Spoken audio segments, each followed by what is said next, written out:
നോക്കൂ, നമ്മുടെ സമൂഹത്തിൽ ഒട്ടേറെ സുന്ദരികൾ അവരുടെ മനോഹരമായ ആ വരിയായി നിൽക്കുന്ന പല്ല് കണ്ട് എൻ്റെ പല്ലും അങ്ങനെ തന്നെ വേണമെന്ന് ആഗ്രഹിക്കുന്ന ഒട്ടേറെ പെൺകുട്ടികളുണ്ട്. പലപ്പോഴും അതിന് വേണ്ടി ക്രമം തെറ്റിയ പല്ലുകൾ അത് നേരെയാക്കാൻ കമ്പിയൊക്കെ ഇട്ട് 2-3 കൊല്ലമൊക്കെ ഒരുപാട് കഷ്ടപ്പെട്ടൊക്കെ തന്നെ പലപ്പോഴും കമ്പിയിട്ട ശേഷം ആഹാരം പോലും വേണ്ടതുപോലെ കഴിക്കാൻ കഴിയാത്ത സാഹചര്യങ്ങളൊക്കെ ഉണ്ടെങ്കിൽ പോലും ആ പല്ലൊന്ന് വരിയായി കിട്ടണമെന്ന് ആഗ്രഹിക്കുന്ന ഒട്ടേറെ ആളുകൾ ഒട്ടേറെ പണം ചെലവഴിച്ചുകൊണ്ടൊക്കെ അതിനുവേണ്ടി ശ്രമിക്കുന്നുണ്ട്. പലപ്പോഴും അങ്ങനെ കമ്പിയിട്ട ശേഷം രാത്രി ഉറങ്ങുന്നതൊക്കെ വലിയ പ്രയാസമായി കാണാറുണ്ടെങ്കിലും അതിനേക്കാളൊക്കെ നിങ്ങൾ ശ്രദ്ധിക്കാതെ പോകുന്നൊരു കാര്യം ഞാൻ പറയാൻ ആഗ്രഹിക്കുകയാണ്. അത് മറ്റൊന്നുമല്ല, അങ്ങനെ കമ്പിയിട്ട് കഴിഞ്ഞാൽ മുടി കുറഞ്ഞു പോകും, മുടി കൊഴിഞ്ഞു പോകുമെന്ന് എത്ര പേർ മനസ്സിലാക്കിയിട്ടുണ്ട്? അക്യുപഞ്ചർ പഠിച്ച ആളുകൾക്ക് വ്യക്തമായി ബോധ്യപ്പെടും.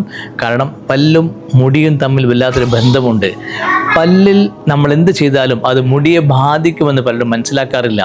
ഏതായാലും നമ്മുടെ സമൂഹത്തിൽ ഒട്ടേറെ ആളുകൾ ഇതുപോലെ പല്ല് നേരെയാക്കുന്നതിൻ്റെ ഭാഗമായി ചികിത്സിക്കുകയും അങ്ങനെ കമ്പിയൊക്കെ ഇട്ട് പിന്നീട് ഒട്ടേറെ മുടി പോയ കാഴ്ച കാണാൻ കഴിയുന്നുണ്ട്. അവിടെ ഞാൻ ചോദിക്കാറുണ്ട്, നിങ്ങൾക്ക് ഇങ്ങനെ കമ്പിയിട്ട ശേഷം മുടി കൊഴിഞ്ഞു പോയതായി ശ്രദ്ധിച്ചിട്ടുണ്ടെന്ന് ചോദിക്കുമ്പോൾ അപ്പോഴാണ് അവരത് ശ്രദ്ധിക്കുന്നത്.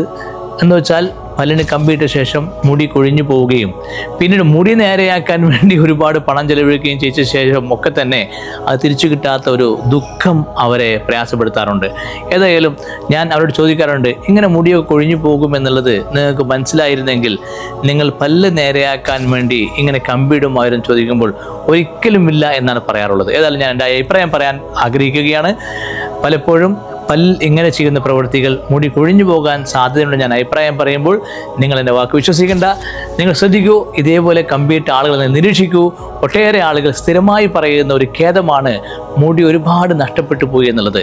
ഏതായാലും പല്ലും മുടിയും തമ്മിലുള്ള ബന്ധം മനസ്സിലാകാതെ നൽകുന്ന ഇത്തരം ചികിത്സകൾ അത് വീണ്ടും ഒന്ന് ആലോചിച്ച ശേഷം മാത്രം നിങ്ങൾ തിരഞ്ഞെടുക്കണമെന്ന് പറയാൻ ആഗ്രഹിക്കുകയാണ്. എൻ്റെ അഭിപ്രായം നിങ്ങൾ സ്വീകരിക്കേണ്ടതില്ല, നിങ്ങൾ അന്വേഷിക്കാൻ എൻ്റെ അഭിപ്രായം പ്രയോജനം ചെയ്യേണ്ടത് മാത്രം പറഞ്ഞ് എൻ്റെ വാക്കുകൾ അവസാനിപ്പിക്കുന്നു. Thank you.